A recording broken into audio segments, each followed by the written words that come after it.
Hey, fantasy football managers of the Super Conference. This is your commissioner, Tyler Burkhart, for the Week 9 recap. Just to start off, just to let you know, there's not going to be any cool graphics for this week. I don't have time to put them in. But we'll still go through the winners and kind of assess the games. But sorry, no graphics for Week 9. So let's get started with the best manager of the week. For Week 9 goes to Tyler Powell of New York Blackout. The reason why I put him at this spot, he got another clutch win, which puts him at 4-5. Still, I think more out of the picture, but at least in the hunt. Another reason why I have him there too is because I think the trade that he did with Aaron Rodgers, Mike Tolbert, and Antonio Gates is starting to pay off. Now, as long as Gates can stay healthy, that'll be a good trade for him. But Aaron Rodgers is just a crucial, special player to have in this league. And this week, it really helped them get the win. So, huge victory for New York Blackout and shows that a good trade on his part. Worst manager of the week. There's 4 managers I'm putting in this spot. Seattle, San Antonio, Washington, and Green Bay. I couldn't pick between the 4, so we're just going to throw them all in here. Picking Seattle because he started Manningham over Vincent Jackson when Malcolm Floyd was out for the Chargers. Ryan Matthews, who gets a lot of passes, was out for the Chargers. And, Vincent Jackson's a huge touchdown threat, more so than Manningham. And against the Green Bay defense, I would have easily played Vincent Jackson there. And it would have, I think, made the difference. For San Antonio, he started an injured running back in Ryan Matthews, which is a huge no-no. He should have thought about that earlier in the week and had a backup option. I put myself Washington because I lost to the worst team in the league. No offense, Nate. And I settled for Greg Little, which I think I've learned my lesson. I'm trying to get some trades in before the upcoming games.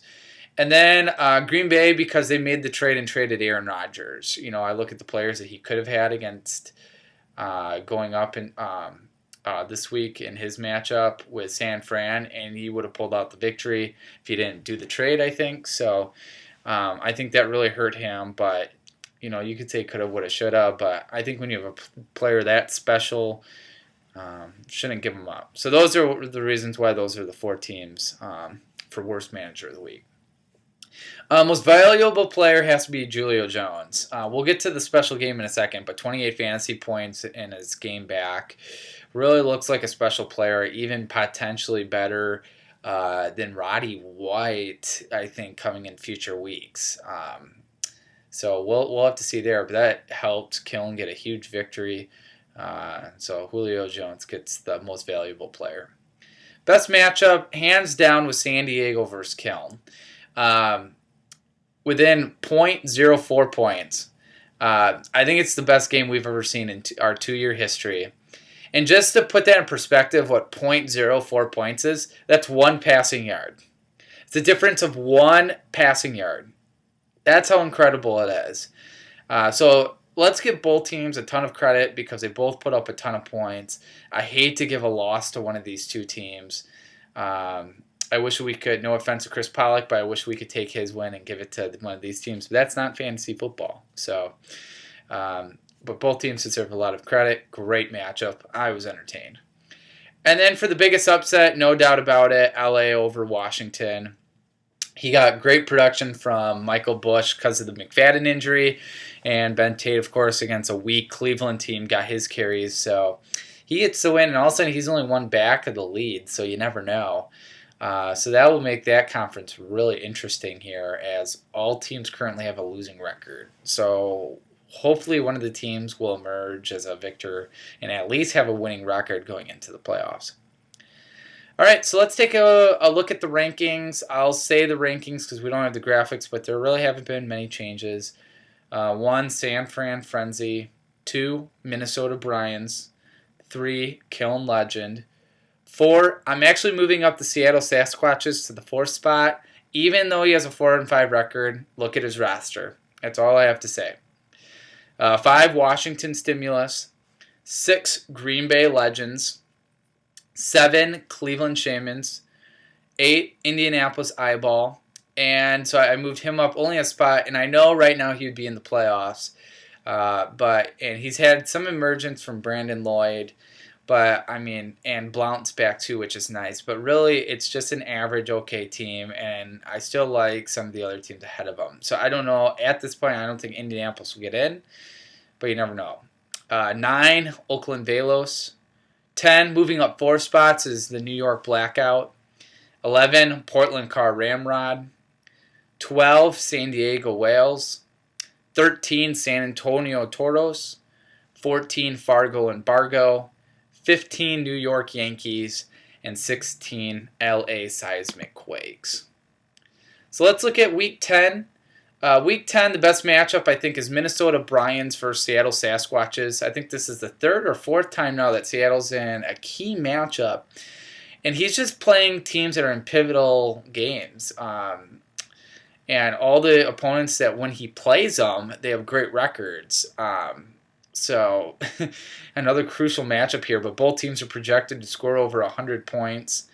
Minnesota's battling for a first-round bye between himself, Kiln Legend, and San Fran Frenzy, while Seattle's just trying to get in the playoffs. And in my opinion, these are some of the best managers in the league. So because of that, I really like that matchup. It intrigues me.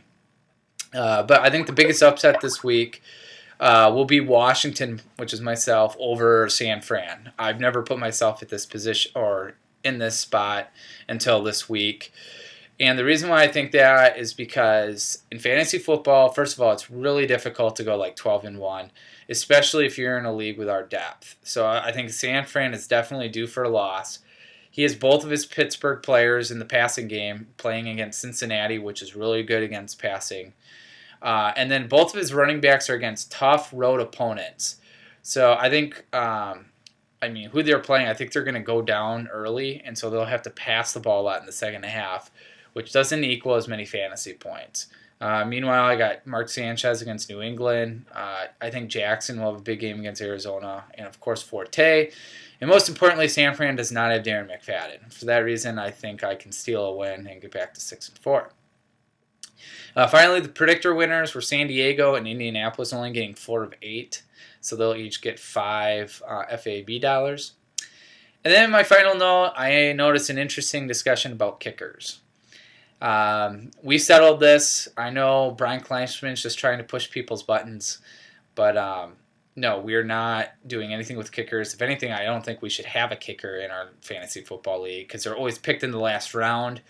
So why should we let them settle games? And I have to give San Diego a ton of credit. Actually, I almost put him as manager of the week. And the reason why I put him in manager of the week is because I see week in and week out managers complain and whine in his position because they didn't get a win when they should have, could have, or would have. But in reality, the only guaranteed win is if you put up the most points. And if you didn't, then you have to move on to the next week. And San Diego not once whined about it. He didn't at all. And I give him a ton of credit for it because I can't stand teams that do.